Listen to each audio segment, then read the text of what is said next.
Equity is at the heart of what we do each and every day. Our schools and department have embraced our anti-bias, anti-racist work and have made a firm commitment to lead with equity.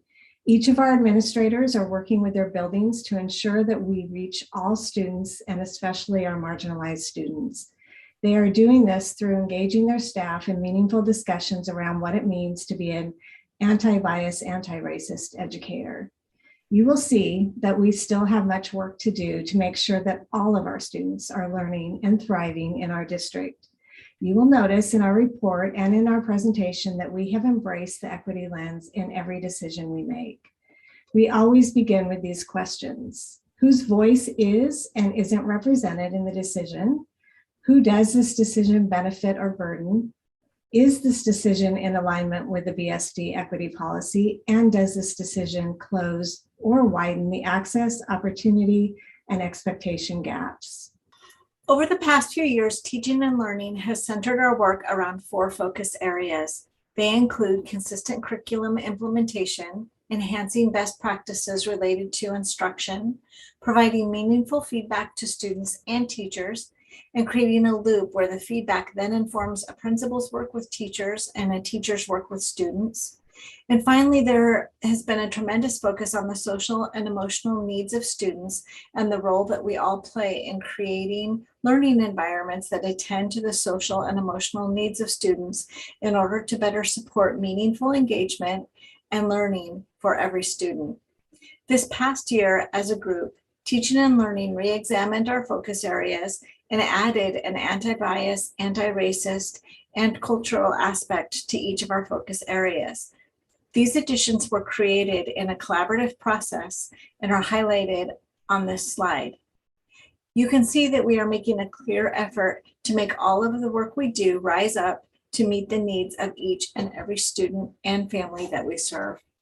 Before we share some of the work we are doing towards our key efforts, we would like to ground the conversation on our anti-bias, anti-racist action plan, as this plan, once published and fully developed, will serve as the roadmap for how we will hold ourselves accountable for meeting the needs of all students.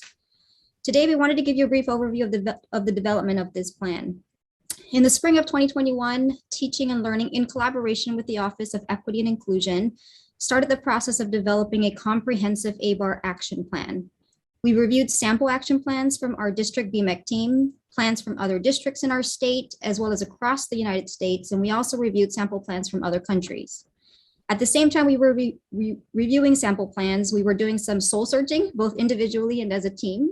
As you know, doing deep ABAR work starts with personal reflection. And so many of us read books like White Fragility, How to Be an Anti-Racist, and some of us looked deeper into Oregon's history with racism. And as a team, we read Dr. Goldie Muhammad's book titled Cultivating Genius. Currently, we are working with the Center for Equity and Inclusion to continue the work we started last year, and we are doing this work collaboratively with our district cabinet team.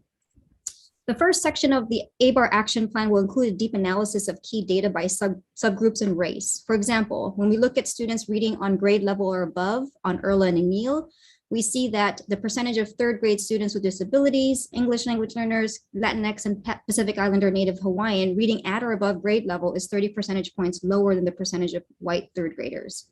The idea is that when we look at data through race equity lens, we are able to see which racial groups or subgroups we are successful at meeting the needs of and which ones we need to focus a bit more on. This will allow us to do the true work of equity by putting more resources into supporting the groups we're not meeting. After reviewing key data, we started off brainstorming all of the different issues or dilemmas that each department within teaching and learning was grappling with. Then we worked to narrow down the issues that we wanted to focus on for the next 3 years.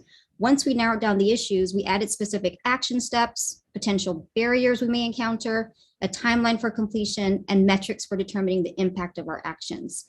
The organization of these issues will be divided up into teaching and learning's 4 focus areas that Nicole just spoke about, which you will hear about shortly. Our ABAR action plan was sent to our district graphic designer, and we hope to publish a public-facing document soon.